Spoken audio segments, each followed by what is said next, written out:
আসসালামু আলাইকুম। আশা করি সবাই ভালো আছেন। এটি আমার চ্যানেলের দ্বিতীয় ভিডিও। তো এই ভিডিওটা করব আমরা মূলত যে কোনো ইমেজের ব্যাকগ্রাউন্ড আমরা কীভাবে পরিবর্তন করব উইদাউট ফটোশপ।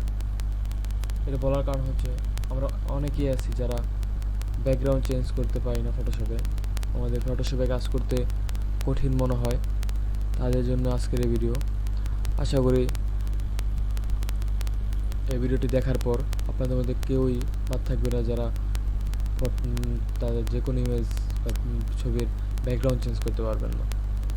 তো চলুন শুরু করা যাক। ফার্স্ট অফ অল আমাদের একটি লিঙ্কে প্রবেশ করতে হবে। লিঙ্কটি আমি এবার ডেসক্রিপশন বক্সে দিয়ে দিব। গতবার আমার মনে ছিল না, যার জন্য আমাকে কমেন্ট বক্সে দিয়ে দিতে হয়েছে। তো তার জন্য আমি আন্তরিকভাবে দুঃখিত। তো চলুন আমরা লিঙ্কে প্রবেশ করি। ফার্স্ট অফ অল আমি লিঙ্কটা কপি করে একটা ব্রাউজারে চলে যাব। ব্রাউজার চলে যাওয়ার পর লিঙ্কটি দিয়ে এন্টার দেবো। তো আমাদের কাঙ্ক্ষিত ওয়েবসাইটটি চলে আসবে। যে আমরা কাঙ্ক্ষিত ওয়েবসাইটটি চলে এসেছে, রিমুভ ভিজি। তো এই ওয়েবসাইটের মধ্যে আমরা খুবই সহজে যে কোনো ইমেজের ব্যাকগ্রাউন্ড চেঞ্জ করতে পারি। তো আমাদের এখানে আপলোড ইমেজ একটি অপশন আছে। আপলোড ইমেজে ক্লিক করব। ক্লিক করার সাথে সাথে আমাদের অপশন দেবে আমরা কোন ইমেজটার ব্যাকগ্রাউন্ড চেঞ্জ করব। তো আমরা আমাদের যে ইমেজের ব্যাকগ্রাউন্ড চেঞ্জ হচ্ছে সেটা আমরা সিলেক্ট করে দেবো। তো ধরুন আমি এটা নিলাম, এটা প্রসেসিং হচ্ছে। এই যে আমাদের ব্যাকগ্রাউন্ড রিমুভ হয়ে গেছে। আমরা যে কোনো ইচ্ছে করলে কালার দিতে পারি। এখানে বিভিন্ন ইমেজ আছে, বিভিন্ন ব্যাকগ্রাউন্ড দিতে পারি। ধরুন আমি ব্যাকগ্রাউন্ডটা দিব, এই ব্যাকগ্রাউন্ডটা চলে এসেছে। ধরুন আমি এই ব্যাকগ্রাউন্ডটা দিব,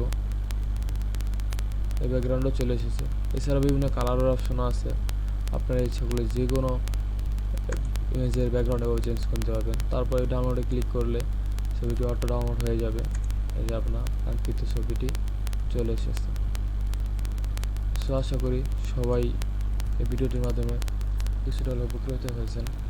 আর কেউ এখন থেকে আর ছবি ব্যাকগ্রাউন্ড চেঞ্জ করা পারবেন না এটা বলতে হবে না। সো যদি ভিডিওটি পছন্দ আমাকে আপনাদের উপকার হয়ে থাকে তাহলে একটি লাইক দিবেন, আমার চ্যানেলটিকে সাবস্ক্রাইব করবেন যেন আপনাদের জন্য আরও সামনে এরকম ভিডিও আনতে পারি। আপনারা যেন ভিডিওটি মিস না করেন। আসসালামু আলাইকুম।